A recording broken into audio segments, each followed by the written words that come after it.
Hello, everyone. Good afternoon or good morning, depending where you're watching us from. I'm Tamara Pupic, Managing Editor of Entrepreneur Middle East, and welcome to SandDunes, our premier conversation on virtual assets in the UAE and beyond. You're now part of our big entrepreneur family because, as you know, we globally share a website that is visited by more than 20 million people monthly, our social media 16 plus million, etc., etc. This special series is aimed to present to the world what the UAE is doing in the fast-moving digital asset space. And our idea is to share with you some practical advice, unique insights to help make informed decisions in this fast-moving sector. And in doing that, we bring you some of the most respected figures from the industry, in the region, but also globally. And that is why today it's my absolute honor to have Henri Arslanian with us. The man needs no introduction. Well, I don't know about that, but very happy to be here. I love the name of the episode as well. Thank you so much. SandDunes, right? It's been a lot of back and forth, but it represents a lot. And our idea is that this sector is moving like a desert, but sand dunes are always there. Stability is there, and that is the whole idea of the UAE in the digital space, to create a safe and regulated yet dynamic environment for virtual assets. Amazing. Thank you so much, Henri, for your time. I will just mention a few because I'm a big fan. As I told him, I religiously listen the Future of Money podcast. He's also where he's the host. He's also the co-host of Crypto Weekly show on CNBC Arabia. He's a professor at the University of Hong Kong. He is also the author of 3 books on crypto and digital finance. One is for children, and I'm looking forward to grabbing a copy of that one. Also, he is an entrepreneur in his own right, co-founder of crypto hedge fund 9 Blocks Capital Management. And also, there's so many, co-founder and chairman of the board at ACX International, the world's largest crypto compliance specialized services firm. And I believe you advise and support many more. Thank you so much, Henri, for your time. Thanks for having us, and thanks for letting us share our passion of the digital assets, Bitcoin and crypto with your audience. And above all, this is one impressive career. I will say first, what is my impression is that Henri has managed what many fail, and that is to be part of a big brands, to build career in big companies, but then to venture out on his own and to move away from that former something, to really manage to build something on its own. With the power of your knowledge, your expertise, and your relentless work, I suppose. So we'll go through all of that. Basically, the career started as a financial markets and funds lawyer in Canada and Hong Kong. Then there were stints at UBS Investment Bank and PwC before starting what you do today. So let's maybe start with the beginnings a little bit. Of course, happy to share. Yeah. Happy to share. No, I mean, thanks for having us. And then, I grew up in Montreal, Canada, beautiful French part of Canada with Armenian background. And, I was very fortunate to be very good at school. I was number 1 at my university.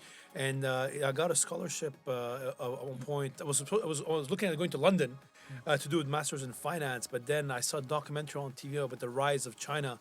And I turned to my dad and I said, I'm going to China. And I bought a book called Chinese for Dummies. I started learning about China. And I basically moved to Beijing to do masters in Chinese law at Tsinghua University.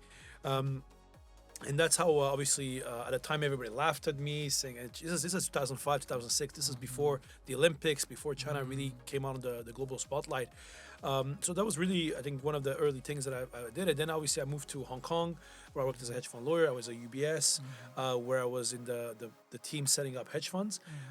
And that's where I discovered Bitcoin and crypto. I remember one day walking on the trading floor and wondering, why do we have 500 people here? Why do we have so many humans? That's why it started, poking my interest. And I organized my first Bitcoin event in January 2014 in Hong Kong at the Canadian Chamber of Commerce.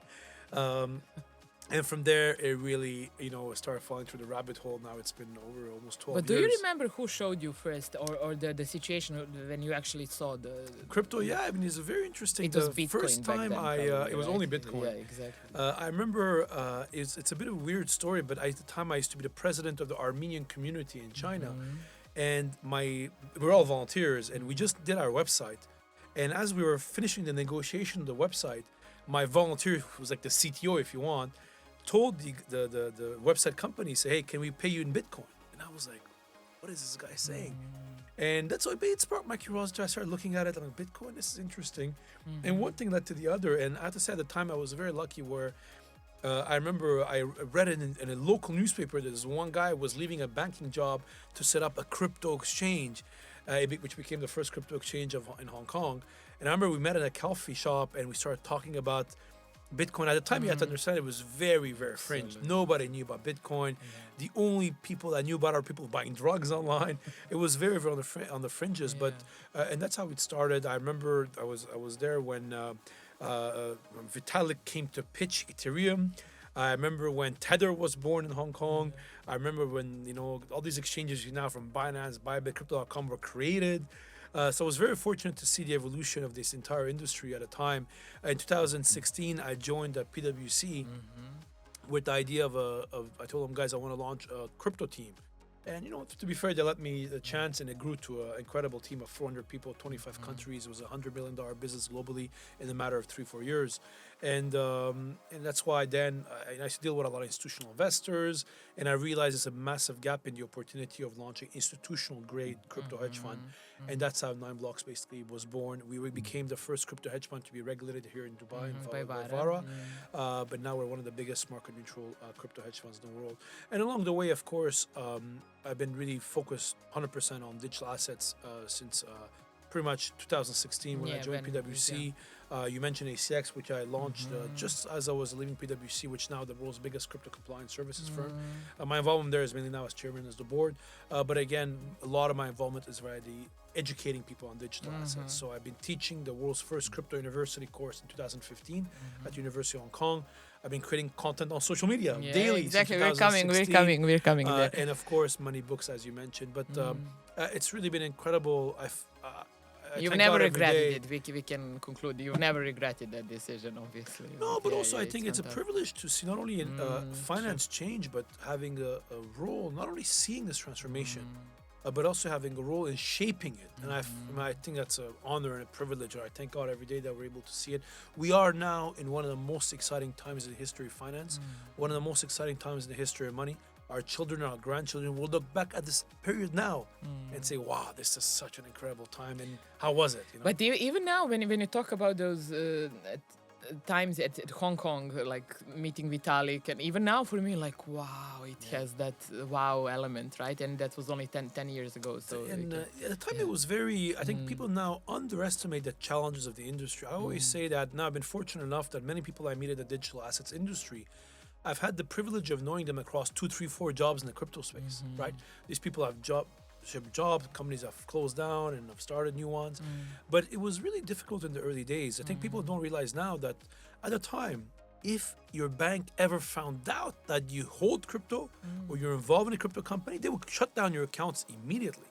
Even as a simple retail customer. Oh, of course. It happened to me even, I would say about 3-4 years ago, last time, where a very large bank basically gave me a call and said, Mr. Arslanian, we're shutting down your account. And I was like, why? That we found out you're a PwC partner in charge of crypto. And I was very lucky at the time because that was on a Thursday or Friday. And on Monday, by pure coincidence, this is a big bank, the research in the side of the investment bank was running a report on crypto where I was on the cover. And I told them, guys, unless you fix this, I'm going public with this. That your retail bank, this is like the retail bank of the bank is shutting down accounts, and then your investment bank is promoting this piece of research. And this was actually the case. The reason is there was a lot of, Bitcoin doesn't have a CEO. So there's nobody doing PR for Bitcoin. So there was a big problem, and this was a lot of issues. I mean, in the US now, before President Trump coming in force, you're almost a criminal if you got involved in crypto. So we went through a lot of challenges, and this, I'm not even talking about Luna, the challenges, the banks, FTX, which really caused a lot of I challenges. had an interview with the founder of Luna, 4 p.m. and in the morning it started to crash. Oh, here They're you go. like, why comms team is not responding? What's happening? It was supposed to be a Zoom interview. There you go. And it's like in 24 hours. The industry went through a lot of hurdles, and I have to say sometimes you even wonder. I still remember very well when after FTX, meeting with my parents, and basically their message was, okay, so what are you gonna do now? Like everybody thought crypto was dead, and it was massive fraud, right? It's needed, right, to go through that. It's like maturing. That's the part of maturing an ecosystem. Let's go step by step. I Cool. have so many questions, and I'm like, I can't wait. So you, if I'm not mistaken, you moved to Dubai in 2020. You were not living here before. I've been coming here for many years, but for about 10-15 years, very regularly. But really, what got me moving here was during COVID, when Hong Kong was shut down. I moved here. And I was very fortunate also at the time, to meeting with the government, and my advice to them was, the crypto industry would just want regulatory clarity. We want regulatory rules are clear, we understand them, and then we can build our businesses. And all the credit here to the powers to be in the UAE, and I don't think they get enough credit globally, and people understand what they do, but they've been really, they built it. This is Dubai is going to be going in history of digital assets as a great example of build it, and they will come. They set up the rules, and now pretty much all the big crypto companies are here in Dubai. To put things in perspective, from my hedge fund, all of my counterparties are 1 minute walk away from Dubai's Vara has over 850 companies in the waiting list. Exactly. So this is the dream of any policymaker, regular. Everybody's here. And now the question went from when I moved here 2021, which was, why are you setting this business up in Dubai? To now the question in industry globally is, why not Dubai in UAE, which is incredible in 3-4 years. Exactly. So Blocks Capital Management set up in Dubai 2021. Now it's clear, but maybe if you can give some tips on setting up process. It's much different from 2021, I guess, to now, and that's again testament to Dubai, how much it evolves in just 4 years. Any do's and don'ts for crypto founders or entrepreneurs in this space? Yeah, so often the old school image of Dubai, people think, come here, it's light touch, it's easy, don't worry about it. If you want to come as a place where it's easy, nobody supervises you, actually you shouldn't be coming here. We don't want you. Can I just stop? Yeah. So Henri moderated a great panel at Token 2049, and I remember for me at one point he was talking about this regulatory security, and then he turns to the audience and goes like, "If you think you will do this and that, don't come. We don't want you here." So this is you just did my favorite moment from the event. No, but you have to be honest with people, I think, and there's no need of bullshitting each other, right? I think if people think they want to come the light touch, I call it the Diet Coke option here. Dubai is not for that. I mean, as a hedge fund here, regulated by Vara, I have weekly reporting. Weekly. I have monthly financials that right now we're going through a massive review that every crypto firm is going through, regulated by Vara. So there's unfortunately this impression, people think, it's easy, come in, it's relaxed. It's not. But that's Dubai's vision. You want to build the Ritz-Carlton, come adhere by the Ritz-Carlton standards, you're welcome. But don't screw up, right? And I think that's very admirable. It's a great place to do business. The rules are clear. Now, unfortunately, I find the UAE in general is a victim of its own success because everybody's here. Now the queue to get licenses is incredibly long, both at Vara, both at ADGM. It is what it is, right? Where I think there's also my advice also to a lot of people coming here is people often go on social media, they see the images of the Ferraris, the villas, the beautiful girls and this and that. I mean, it's very different from the real life we live here. And the thing is that and it's our fault, we don't promote it that much. There's a strong, what in other parts of the world, like strong middle class, intelligent people, expert in their own domains are here.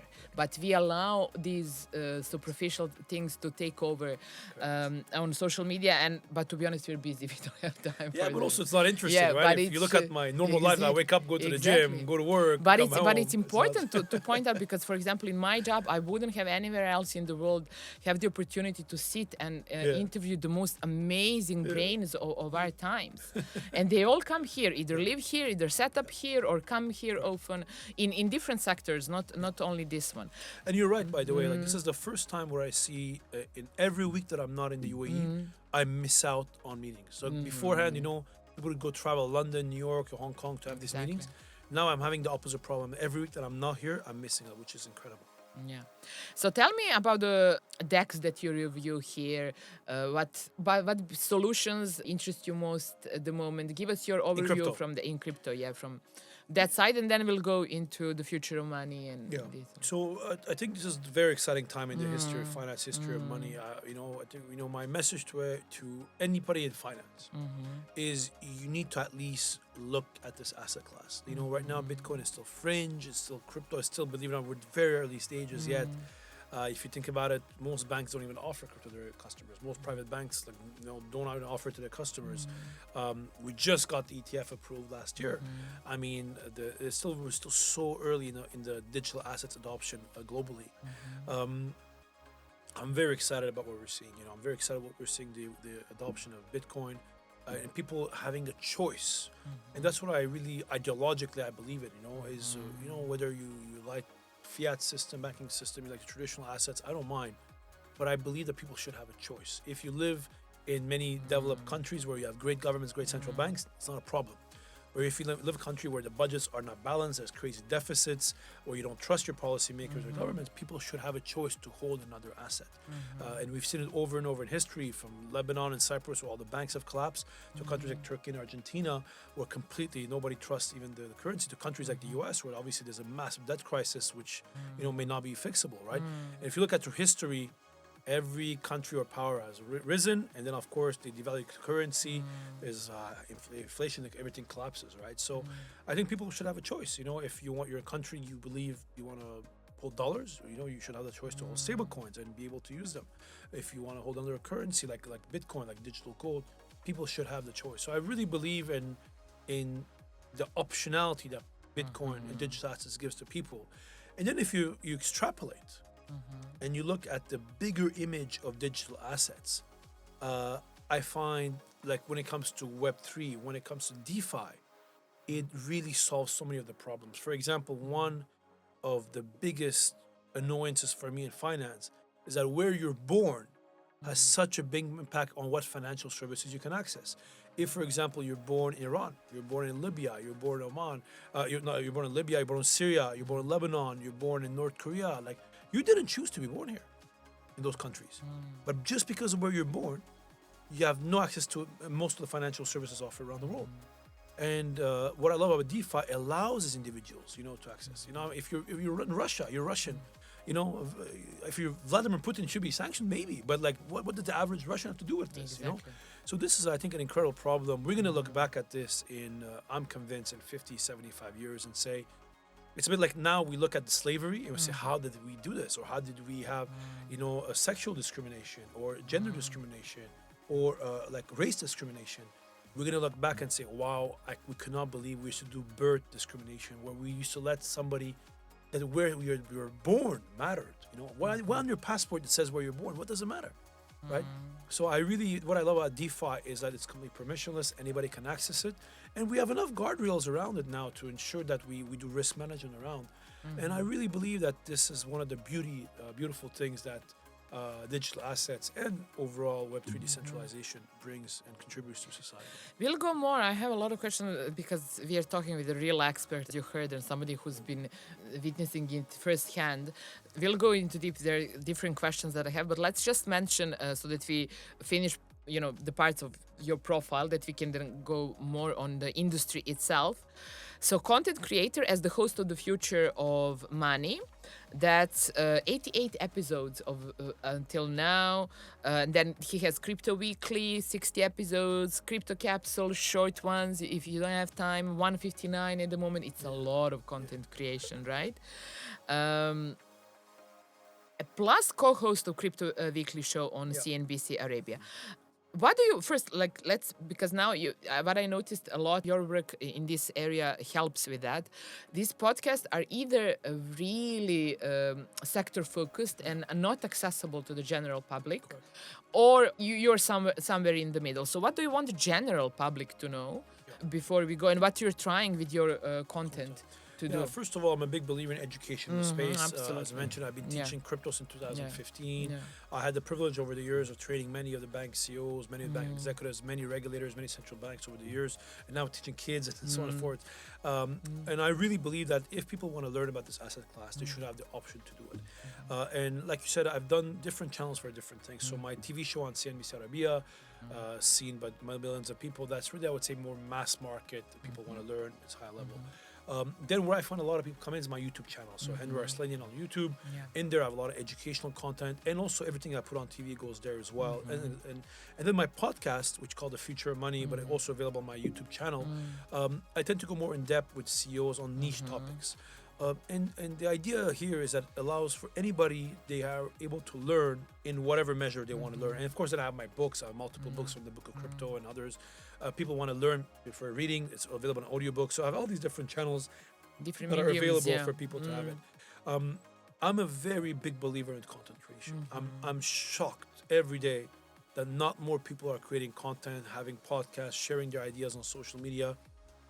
I really believe that the Hollywood of the future will be content creators, and that the TV of the future, I mean, we're seeing already, are platforms like YouTube and TikTok and others. And there's nothing more powerful than your personal brand. And yes, you can go meet people one-on-one, but there's also the big silent majority where people that I don't have a chance to meet you or they're other parts of the world, and that will listen to this content. And I think they should do it. I've been encouraging, I've been creating content daily since 2016, daily. And it's a commitment, you know. Absolutely. Often I spend all my Sunday mornings on my newsletter, for example. This is just I'm away from my family, kids. I've been, my books, one of the Book of Crypto, which became a bestseller, I've literally missed holidays. This is time I'm away from my kids, I'm away from my family, working on it. When I started my social media content, the two reasons I think people don't do it. One is it takes time. On YouTube, it is time consuming. To be honest, I have a question: how do you organize your time in addition to everything else that you do? It's very time consuming, and I'm a big believer. I mean, it's the extra 10%, 20% work that you do that delivers extra 30-40% returns, right? So I spend a lot of my today we're recording this on a Friday. All Friday night till about midnight, I'll be working. Right, like people can go out, can go party, go for dinners. I don't do that, right? So I'm a bit of a workaholic, but I think that's important. That extra effort delivers the output. So I have on my YouTube channel exact videos of how I create my content. Even the camera that I use, the tripod that I use, it's available for anybody to use. The biggest challenge I see is consistency. People will do a couple of videos and they're like, oh, I don't want time and do it. Second, because you need to be very perseverant. I mean, to give you an idea, when I started doing my social media, again, at a time, this concept of content creation Just one thing before, do you have a team or are you doing everything on your own? I write all my content myself. I do everything. Of course, now I have an editor who will go, Jane will go actually edit my videos. Amalia that helps me post it. And Brent who helps me on the editing side. But everything is done by me. Yeah, I don't use, big production team. And there's another problem. People often want to find the easy way out. I can see now on LinkedIn, people use ChatGPT to create content. People read through this, right? That's Always be organic, be authentic, and do it. And consistency is tough. You know, when I started at a time, again, there was not much content creation. I still remember very vividly. I rented a hot desk in a shared office space on Saturday, Sunday. It was cheaper because there's nobody. And I would work on my content all weekend. It was Saturday, Sunday. Imagine, I was not going brunches, hiking, having fun. I would post on the Monday, zero traction. I would come back next weekend, work on it. Imagine like the feeling you would post on LinkedIn. And you're already a professor. You have already established career, and then this. Okay. And it took me 9 months. I mean, think about it. For these months and months in a row, zero traction or very little. And then at one point, the hockey stick started. So this is where I think a lot of people drop off. They try one or two videos, doesn't work, and they're like, oh, I'm dropping it off. It's quite sad but it's different. It's a commitment, right? It's interesting what you say. I remember when I talked with 𝗗𝗜𝗦𝗘𝗥, the founder of 𝗗𝗚 Beauty, and she said her first makeup tutorials on YouTube, it was just her sisters. Oh, I love you, oh, bravo. And it was just whether she was like, I was posting basically for myself and for my family. And then now we know what kind of a brand 𝗗𝗚 Beauty is. So that's the content creation, but it is frustrating. It is people don't, I mean, I didn't know anything about production, right? I mean, now again, when I It's a started, lot of work behind the scenes. exactly, people don't see that, right? People see this, but of course, there's been a lot of work behind the Yeah. scenes. And I remember my first ever Crypto Capsule, which is my show that I started, which is in 60 seconds. I summarize using crypto, which is me on LinkedIn and YouTube as well. I didn't know, like, again, I thought, if I record my video at noon at lunchtime in Hong Kong, there's more light, so it should be good for the video. I mean, these are basics of anybody, I guess, does photography or video. I didn't know that. So just to show an idea, that's how I started. At the time, I didn't even knew, now on your iPhone, there's like teleprompters, but I didn't know, so I used to memorize my speeches. Imagine. So we came such a long way to now having these professional sets and everything. And but I truly believe this is the future.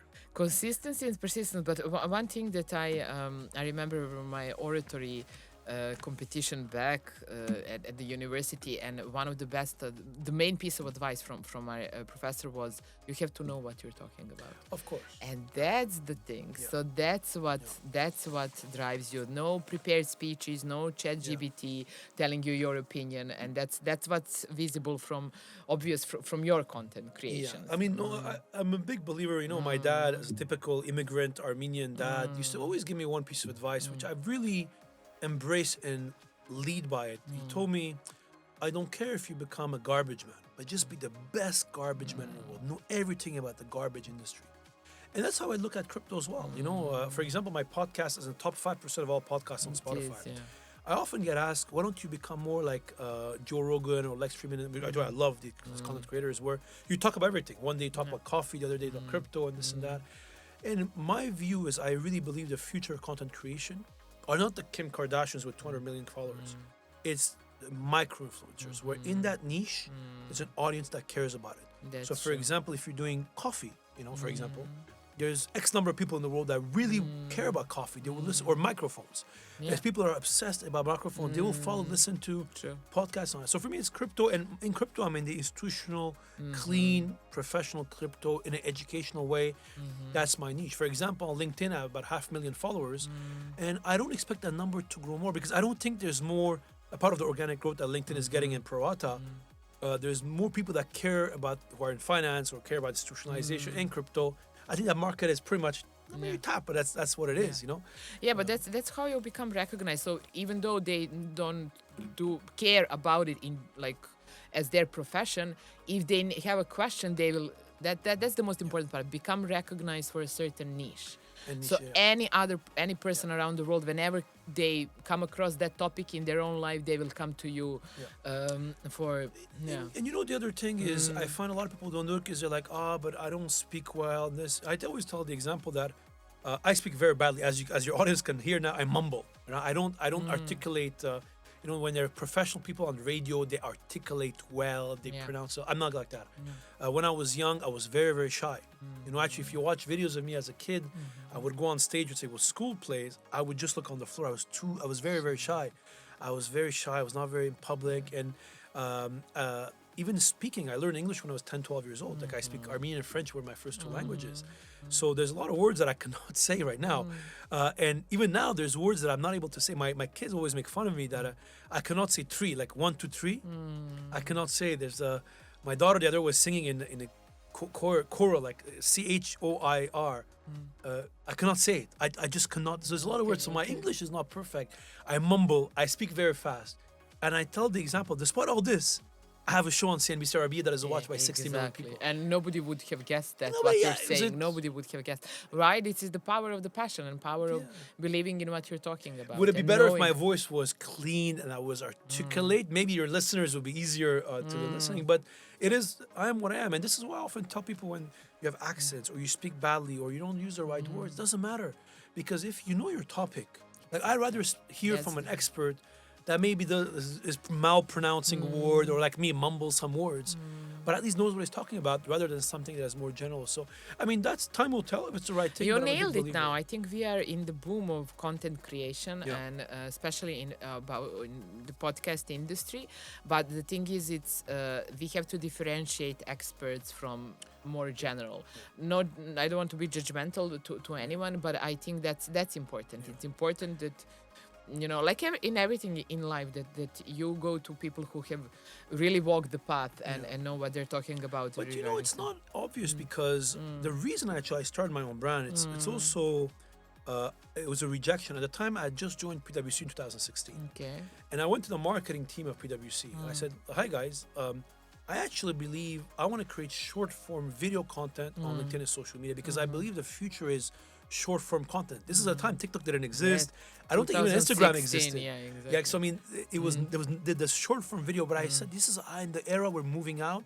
People will want the short-form content. And I remember at a time, a marketing person from PwC came to me and said, no, we believe the CEOs want to read in-depth 25-page reports. And I was like, I don't know what CEO you're speaking to, but I know nobody's reading 25-page reports. So I had to actually pay. PwC refused to cover the cost. I went and I said, hey, can you guys edit my videos?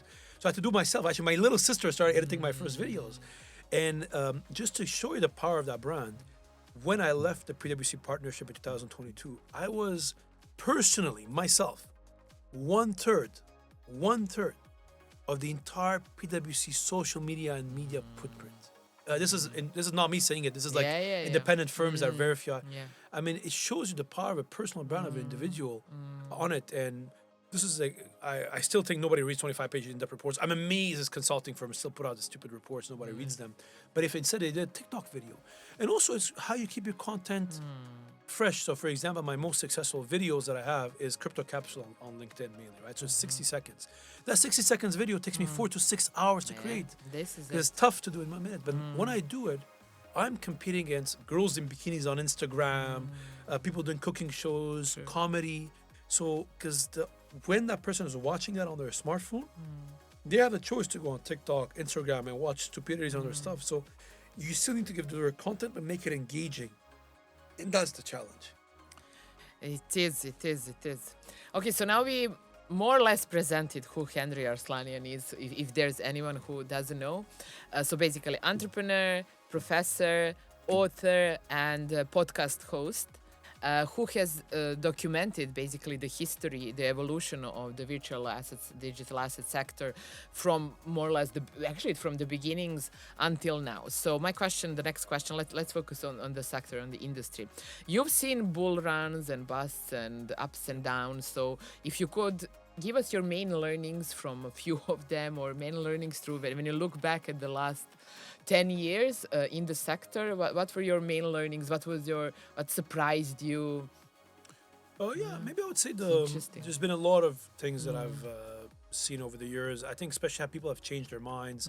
I think the one thing that I've seen and definitely learned over the years was every bull market, everybody wants to work in crypto. And if you're just coming for the hype of it, because you think, you shouldn't come in crypto. What I love about this industry is that everybody is genuinely passionate. I mean, you find many people that have been in the crypto space for a couple of years genuinely love the space. Like, I have jokingly say on Saturday nights, I actually read about crypto. Like, I really enjoy it, the space. Exactly. And I'm not the only one. Many people in the space genuinely are passionate about this industry. And I find it's a privilege to work in an industry like this, where people are not just a job, they genuinely care and they love it, And I've seen, I think, it's very difficult because think about, like I mentioned before, events like after FTX and stuff like that. It was very difficult to be in this space. Many people left the industry.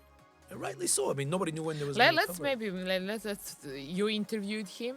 For me, it was like there were so many red flags, but we were all so.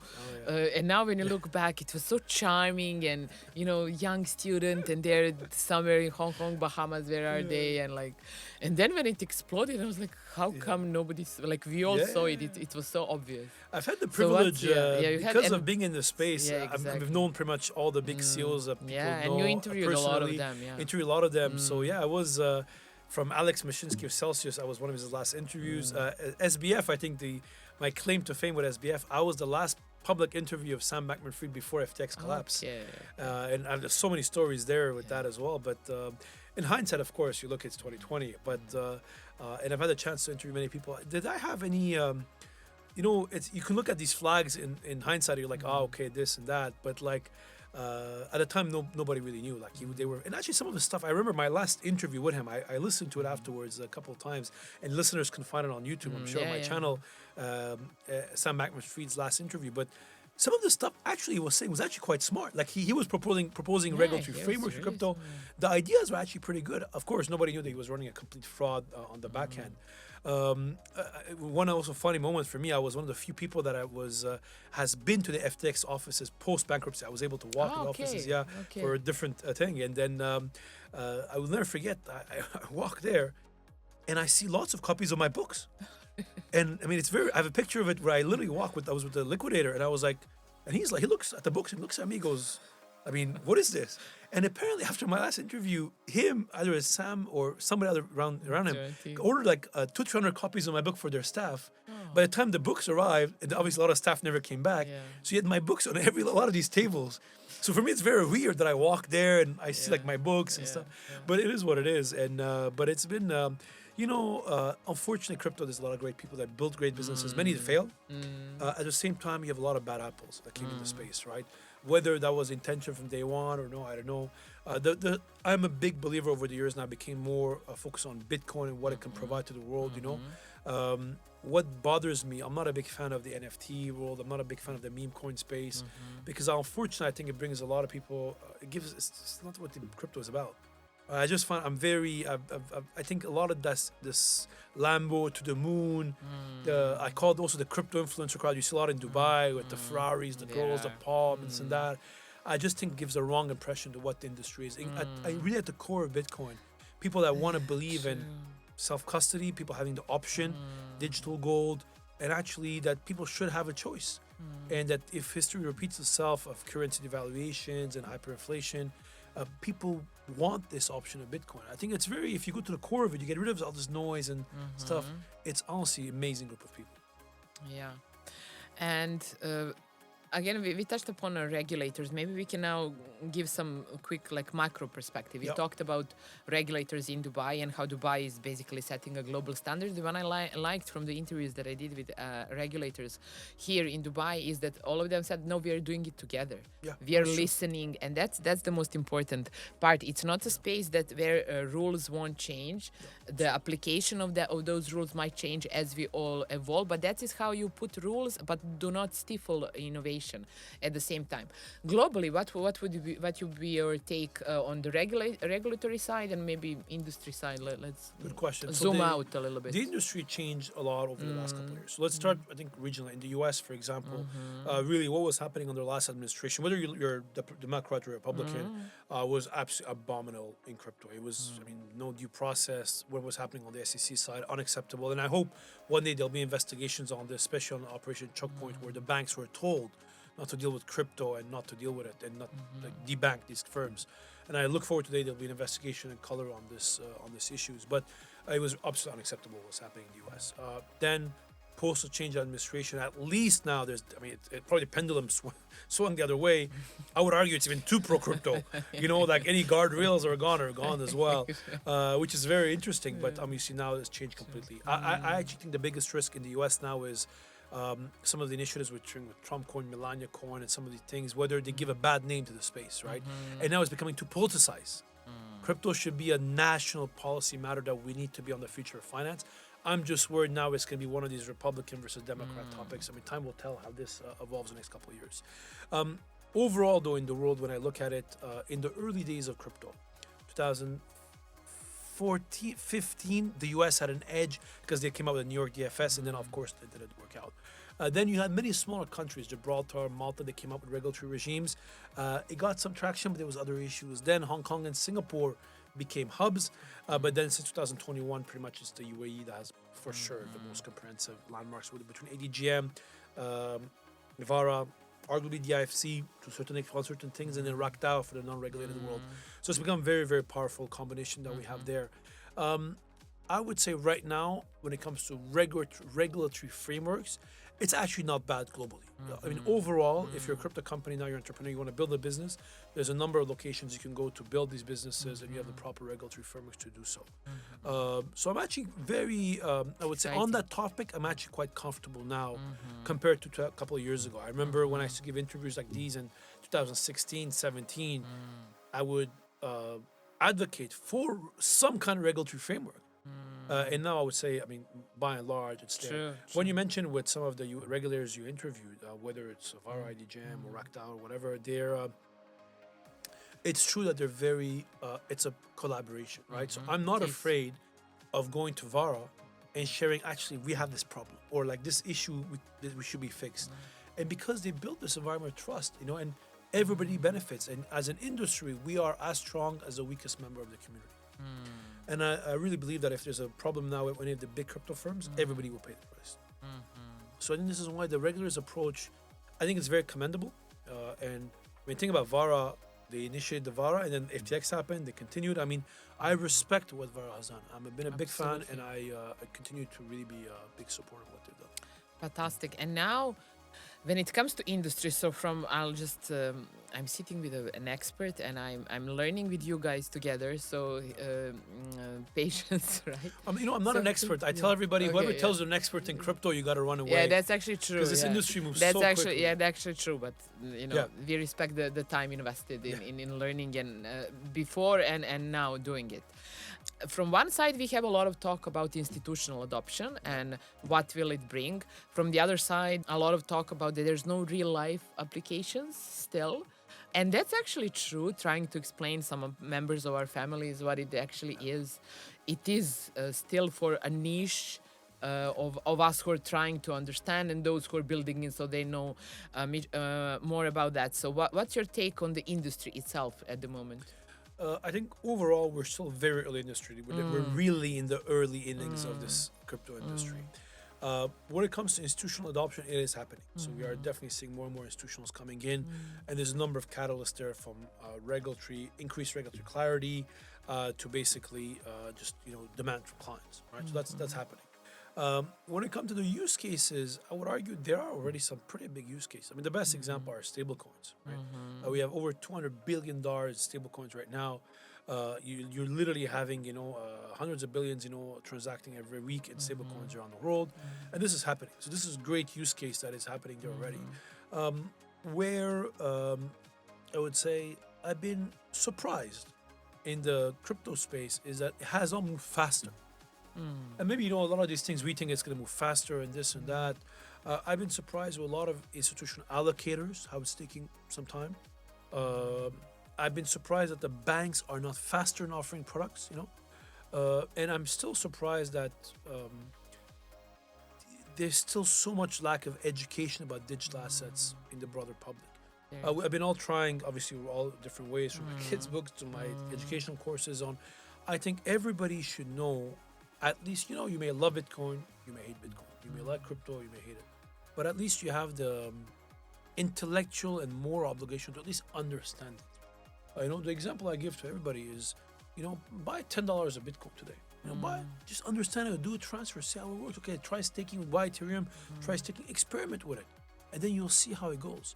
A fun way I try to do this often is like as a gift, next Valentine's Day, and your girlfriend, instead of giving flowers or something stupid that will die in a week, Bitcoin, give some crypto, right? Or your kids a birthday party, wedding gifts, baptism, bar mitzvahs, or Eid, whatever you're giving, might as well give something like that.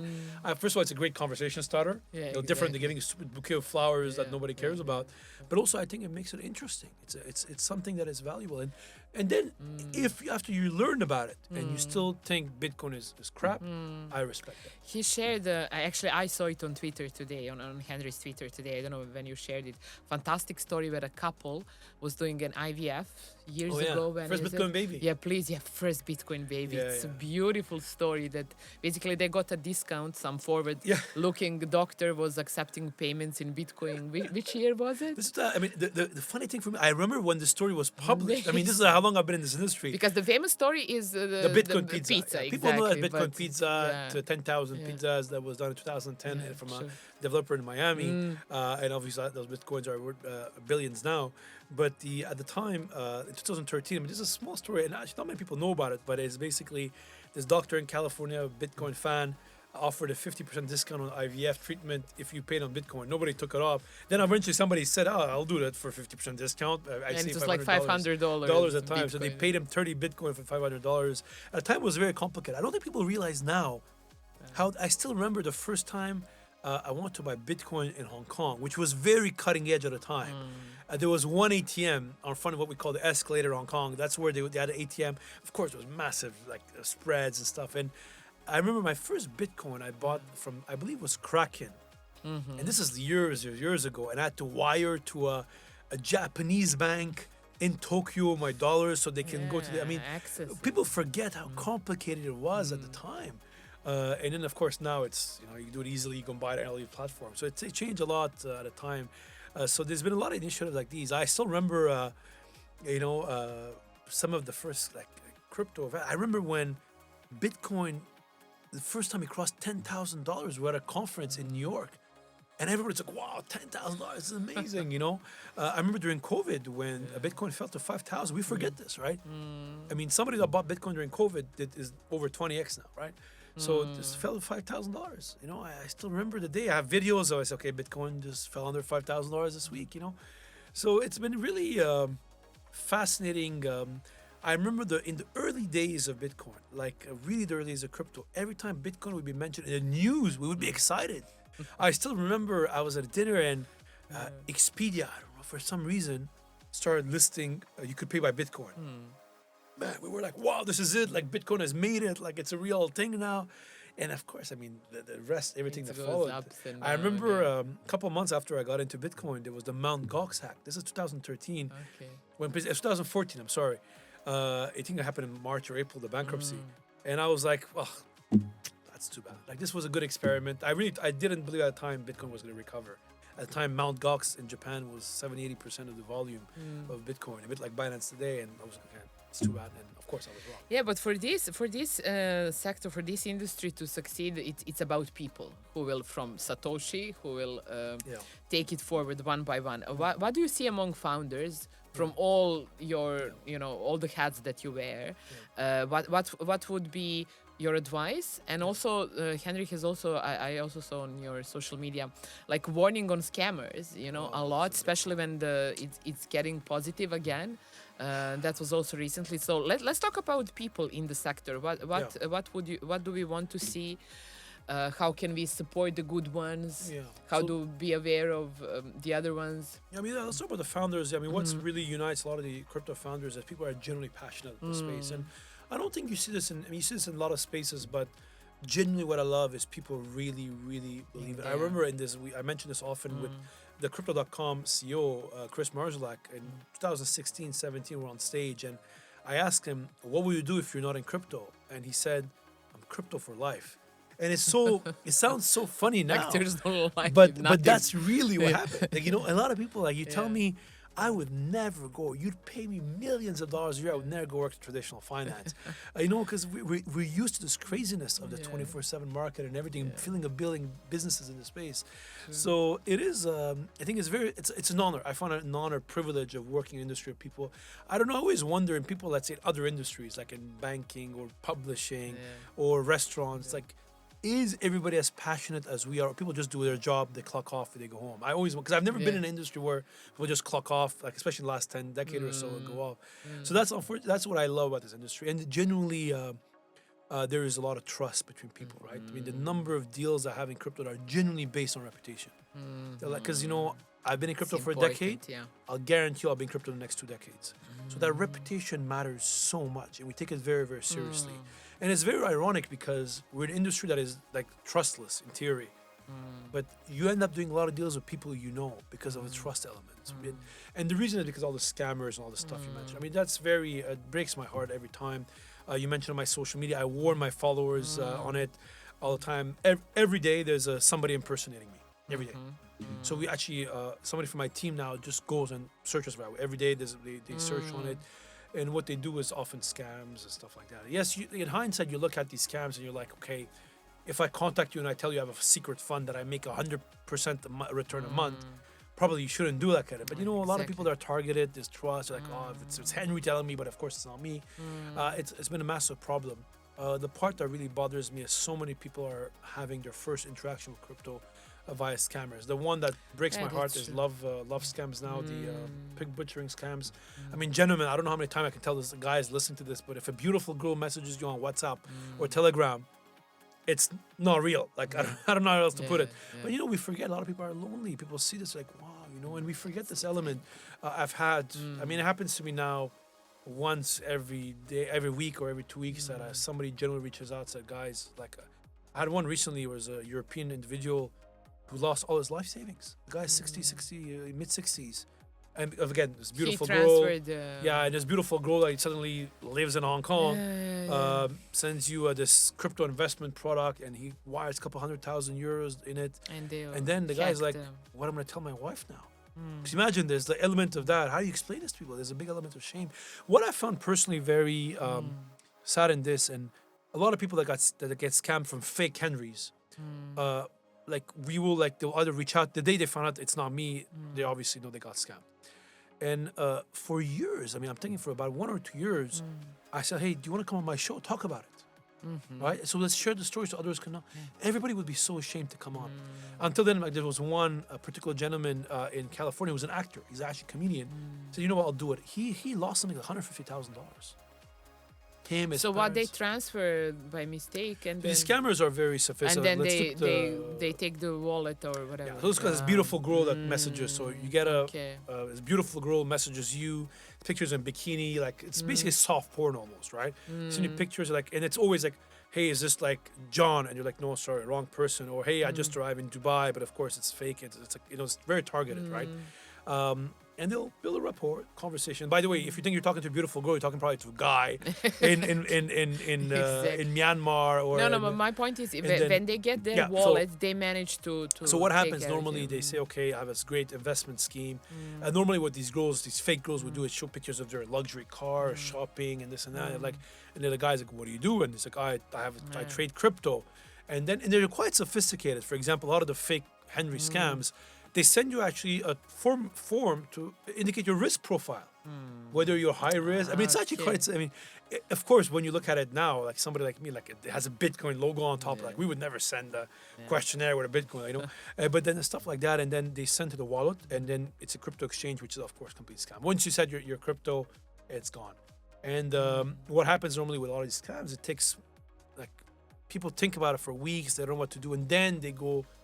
Reach out. By then, the money is gone. And the money is gone immediately after a day, basically, the scammers. So this money is pretty much gone. So before, it was one of the main things was like, don't share your seed phrase. Now, don't share your wallet, or what would be like? Yeah, I mean, the seed phrase, you should never share it.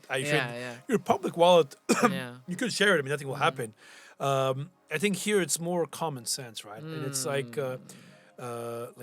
if anything looks too good to be true, don't do it. If you want to learn about crypto, use it from like reliable sources.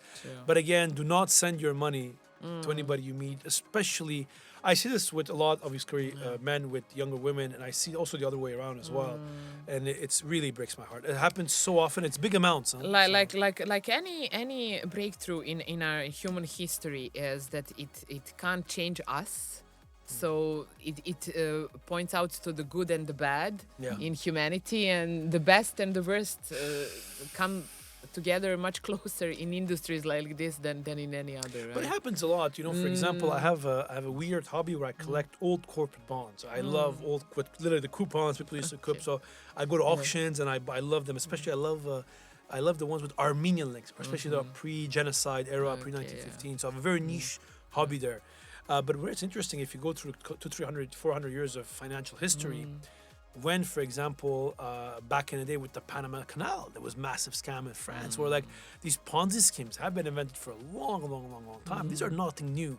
So these scammers have always existed, from the old imagine the snake oil salesman to how it had multiple financial frauds, multiple over the years. And just at a time, it was like a share certificate or a corporate bond they were selling, or debt and stuff. It was a Ponzi scheme. To, of course, literally Ponzi scheme. So that's the name where it comes from. To the Bernie Madoffs that we had 20 years ago or so. To now, obviously, more recent ones in crypto. So I think the criminals are always there. Just the medium that is happening is changing. On the positive side, so I'm sure you won't say, but then give us some nice anecdotes. What was your most favorite interview on The Future of Money? Who surprised you?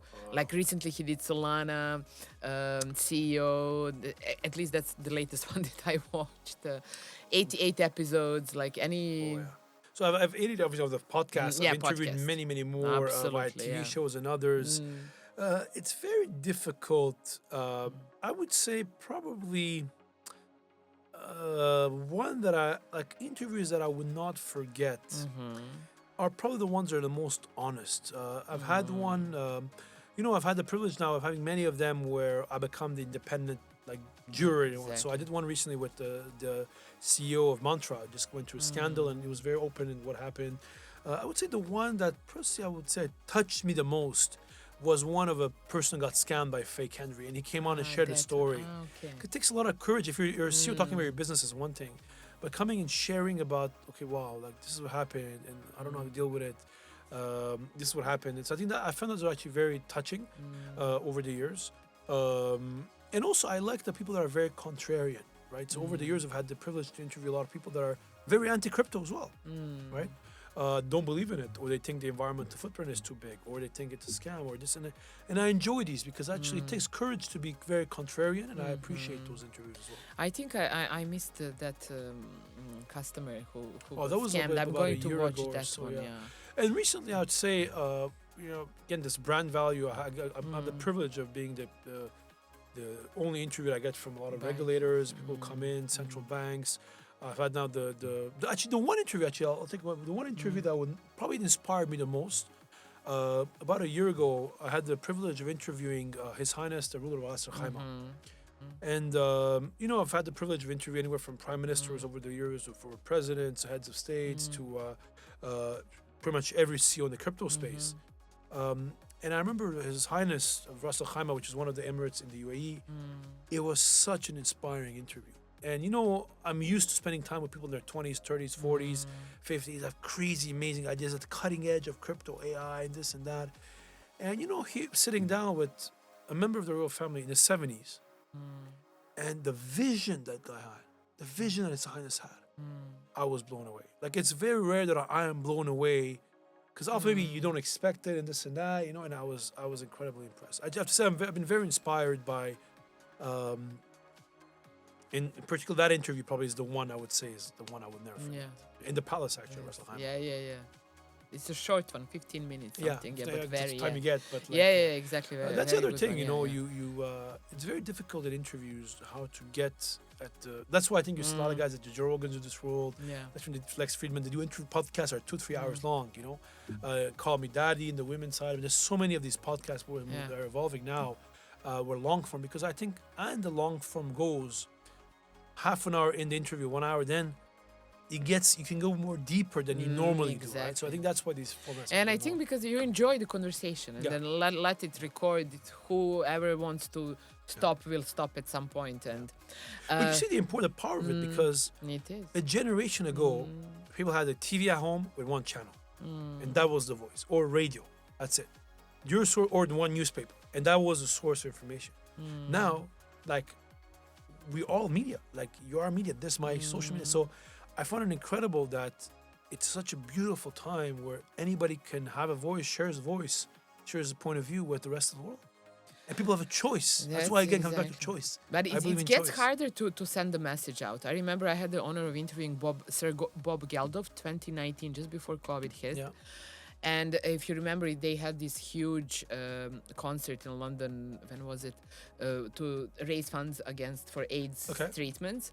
So it was like in a couple of capitals around the world at the same time, and it was like the most massive concert and like the most funds raised and everything. He was like, "Yeah, but we had one TV, that was one medium, and everybody was watching." And we are now in the space that it's crowded, so the getting the message out is harder, but it's worth it. Exactly. It's worth I hope it. so. Yeah, exactly. Last two questions. What do you think? What's next? What would you like to see next in the industry? A year or two, but that can be a lot in this industry.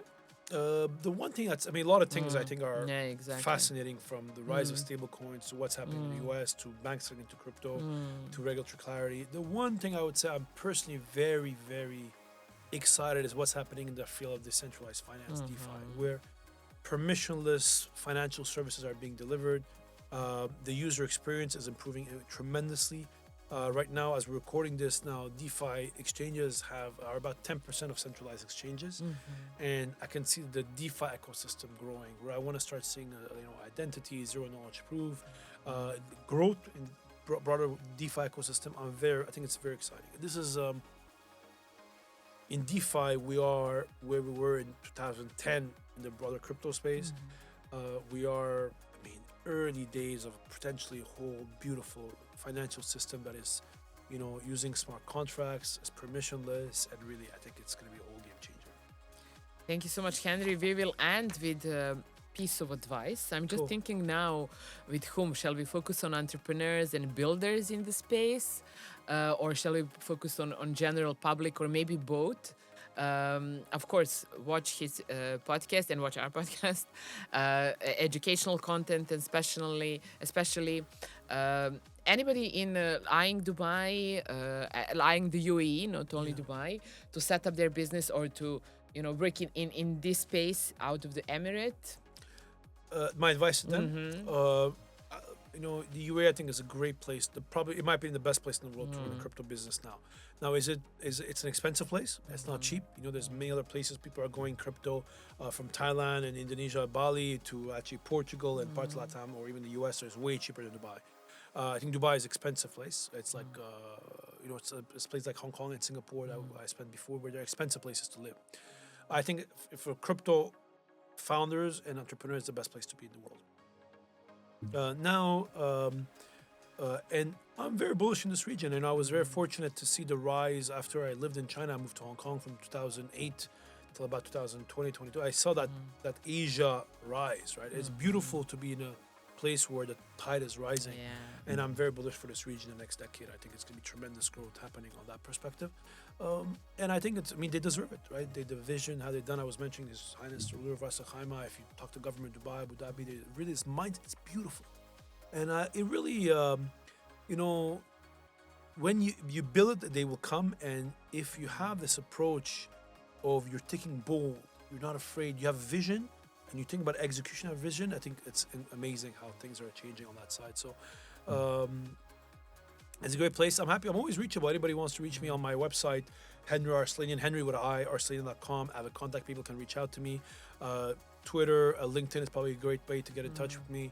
And all my social media, my YouTube channels, everywhere. So I'm always available. I'm actually reachable. I'm happy to cut in touch and everything. Thank you so much for your time. Thank you for this conversation. Thank you all for watching this one. This was one more episode of SandDunes by Entrepreneur Middle East.